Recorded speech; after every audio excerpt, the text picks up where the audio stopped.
É isso aí, pessoal, aqui é Doutor Reclama. E aí, tá nervosinho? Tá quarentenadinho?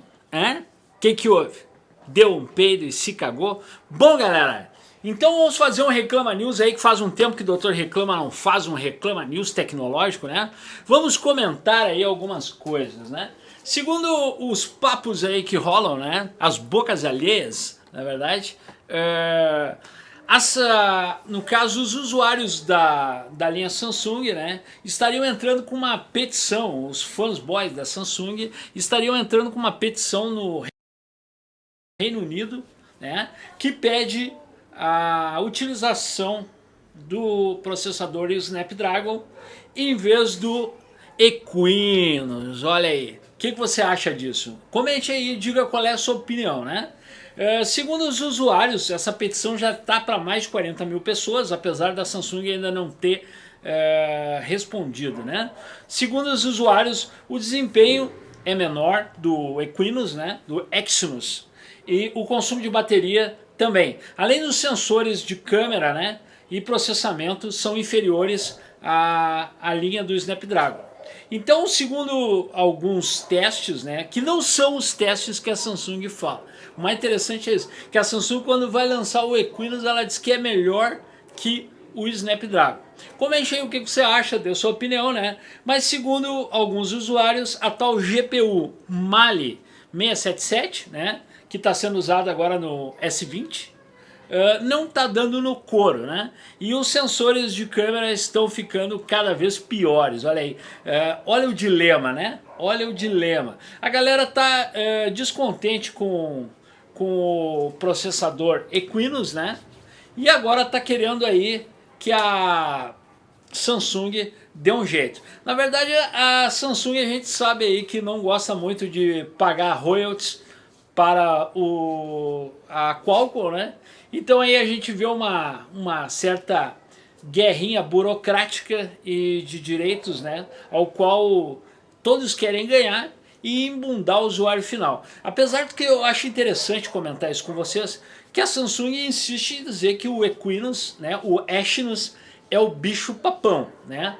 Mas alguns usuários não estão contentes com isso. Comente aí o que você acha. Qual a sua opinião? O Equinox do S20 é isso tudo ou não é? A GPU Mali 677 é isso tudo ou não é? Qual que é a sua opinião, né?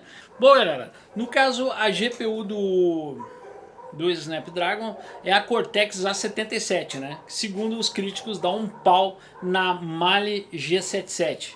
Observe que os dois têm o mesmo númerozinho, né?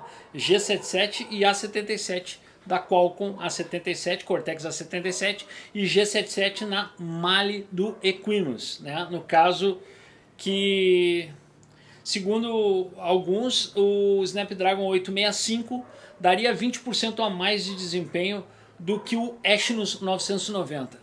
Não foi isso que a Samsung afirmou nas suas propagandas e nos testes quando enviou para o Brasil, né? Os usuários alegam que, além de ser bebedor de bateria, também não está dando conta do recado nos sensores de câmera, né? Interessante isso aí, que não é só aí que fica a pandemia, quer dizer, a baderna, né? A gente vê que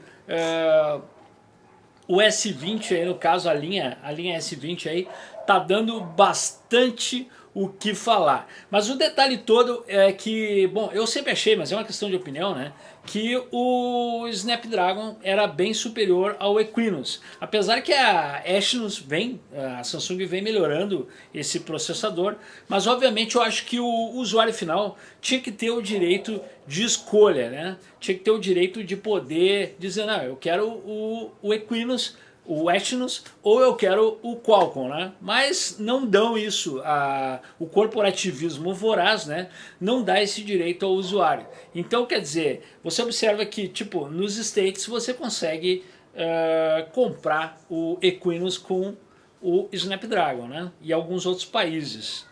Mas, no geral, eles mandam a bagaça para meio mundo, inclusive para o Brasil aqui. mais veio na linha S Equinox do que Qualcomm, não é? Com raras exceções, mas mais veio Equinox. O que você acha aí? Qual que é a sua opinião? Comente aí, o Equinox ou o, o Snapdragon, né? Qual a sua opinião? Você acha que a GPU, no caso a Mali, é melhor do que a do Snapdragon? Né? O que você acha? Qual a sua opinião? Comente aí, né? O mais interessante de tudo é que se você for observar, o valor é quase que o mesmo, né? Não tem muita diferença. O lance todo realmente é o lucro que a Samsung obtém com no caso, a quebra de não ter que pagar royalties para a Qualcomm. Então, a pergunta que não quer calar, né? E o Samsung aí, a Samsung no caso a linha S20 aí, tá dando o que falar, né, galera? Tá bem famosinha, né? Até pelo valor, que é uma paulada, e aí de repente você se dá de cara com a situação de ter um consumo excessivo aí, segundo alguns usuários, e um pouco mais exagerado que da Qualcomm, de baterias, né? Além de problemas, né, de desempenho. O que vocês acham? Qual que é a opinião de vocês aí? Comentem aí, porque sempre dá briga, inclusive aqui no canal já vi, a galera tem uma galerinha que defende o Equinox e tem uma galera que defende o Snapdragon da Qualcomm. Então eu geralmente, eu prefiro o Snapdragon da Qualcomm, não sei porquê, né? Mas apesar de a Samsung alegar que os processadores deles, a linha Exynos, né, ela passa em rigorosíssimos testes, a gente sabe que isso é lorota para boi dormir, que na verdade o interesse deles mesmo é embolsar os royalties para não precisar estar pagando para a Qualcomm, né? O que você acha? Comente aí, deixa a sua opinião, né? Eu acho bem interessante porque eu acho que o usuário final ele tinha que ter direito a poder escolher se ele quer um Qualcomm ou se ele quer um Equinox, né? É óbvio que tem gente, obviamente tem muita gente, eu sei que tem muita gente que é fã do Equinox, né? Mas eu acho que assim, ó galera, quem teve um Exynos, né, deveria ter também o mesmo aparelho com o processador da Qualcomm para fazer um testezinho e ver a diferença no dia a dia, né? A diferença é na hora que você bota debaixo de pau, né? Para você observar que o Qualcomm ele não esquenta tanto e não consome tanta bateria como o Equinox quando esquenta, manda ver e drena uma bateria federal, né? Ao menos até a linha S7, S8 que eu tava com aí esses dias, realmente ele drenava uma bateria legal. Mas agora, né, nesse novo processador, não posso afirmar ainda porque ainda não peguei ele na mão, mas estou curioso. Bom galera, e voltando a falar aí da Samsung, né? Segundo o que comentam, né, o Galaxy S20 Ultra, né, aquele com sensor de 108 megapixels, né, vem apresentando alguns problemas, inclusive existem relações até com o Mi Note 10 também da Samsung, né, que falam daquele sensor de 108 megapixels. Você já viu aquele sensor de 108 megapixels? Bom, o que acontece, cara? Pelo que eu entendi, pelo que eu andei dando uma pesquisada, existe uma coisa que quem faz manutenção de câmeras, por exemplo, ao menos aqui no sul o pessoal chama de eretora, né? Que são assim, ó, quando você tem que ajustar o foco, a divergência da luz por essas lentes, você tem que fazer uma aproximação ou distanciamento, conforme a distância e conforme o foco que você quer centralizar. No caso, alguns celulares regulam isso através da chamada abertura de diafragma, e as câmeras também, mas esse jogo de lente geralmente trabalha a uma distância, né? Até por isso que a câmera, por exemplo, a maioria das câmeras, tanto DSLR como as outras, elas utilizam uma câmera secundária ali que tem todo um sistema de lentes, né? Que você tem ali dentro da câmera, tem uma câmera secundária e a luz é distorcida pela lente da câmera para entrar nessa câmera e conseguir distinguir melhor a visão. Obviamente que o sensor desse tipo de câmera tem vários pontos de acesso, mas e também existe uma regulagem de diafragma, que no caso nesse aparelho novo, no Galaxy S20 Ultra, esse sensor para a economia foi tirado. Então o que está rolando aí? tanto ele como o Mi Note 10 estão vindo com esse problema de foco, velho. E é o bafafá que a galera tá falando aí. Por quê? Porque colocaram um puta sensor, na verdade, mas obviamente não existe muito recuo nesse jogo de lentes. Quanto maior o sensor, às vezes é necessário um recuo maior das lentes para a divergência da luz, né? Que algumas câmeras, o pessoal que faz manutenção, principalmente aqui no sul, chama esse jogo aí de processo de eretora, né? Que eles chamam. Que inclusive vem da astronomia também com alguns telescópios que a galera chamava de eretora também. Não sei porquê, mas tem esse nome. Inclusive aquelas câmeras Sony Cybershot, quem lembra das primeiras câmeras, elas tinham um coisinha que fazia... Aquilo ali também não deixa de ser um processo de eretora com a abertura e fechamento do diafragma para focar melhor. Bom, qual que é a parada, né, galera? A jogada toda é que, no caso, esse puta sensor aí, né, não tá dando conta do recado e as imagens estão ficando fora de foco, né?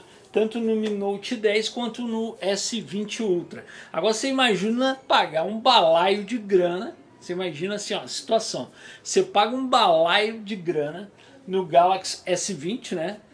E de repente descobre que a bagaça é pior que o Motorola. Quem que lembra? Alguém aí, me diga se eu tô ficando maluco. Alguém aí lembra do Moto X4, se eu não me engano? Os primeiros aparelhos que chegaram no mercado não tinha foco de jeito maneira, né? A Motorola acabou por, além de ser processada pelo Ministério Público por vender um produto que não funciona, acabou por si só conseguindo resolver nas próximas levas, né? E através de software o tal bug que vinha no Moto X4. Quem lembra disso aí? Pessoal que não tem memória curta, lembra bem o que aconteceu há um certo tempo atrás. E agora o papo que rola, né, galera, é que, inclusive eu vi algumas pessoas comentando que inevitavelmente, né, você não vai conseguir resolver esse problema por causa que o sensor aí é muito grande e as lentes não conseguem dar conta de convergir a luz e acaba que as fotos ficam sem foco, não é verdade? Coisa que aparelhos antes, por exemplo, o S10, né, não tinha. Inclusive o Mi 9 também não tinha. Então o que acontece, né, galera? Claro que não, tem algumas diferenças, mas você observa que existe aí um grande problema pela frente nesses sensores aí que a Samsung andou vendendo aí pelo mundo, né? E aí, como é que vai ficar? A galera será que vai pedir o dinheiro de volta? Comente aí o que você acha, qual a opinião de vocês, né? Só que eu acho, na minha opinião, agora eu vou comentar uma coisa com vocês, eu acho que a indústria de smartphones está preocupada demais com qualidades de ISO, mas não estão se preocupando que uma coisa que é fundamental, né? Que além da abertura das lentes, é necessário também existir espaço para a convergência da luz, né? Então essa eretora aí é fundamental e a abertura do diafragma são fundamentais. Mas nessa jogada de querer economizar, eles acabam por si só eles mesmos queimando o próprio filme, né?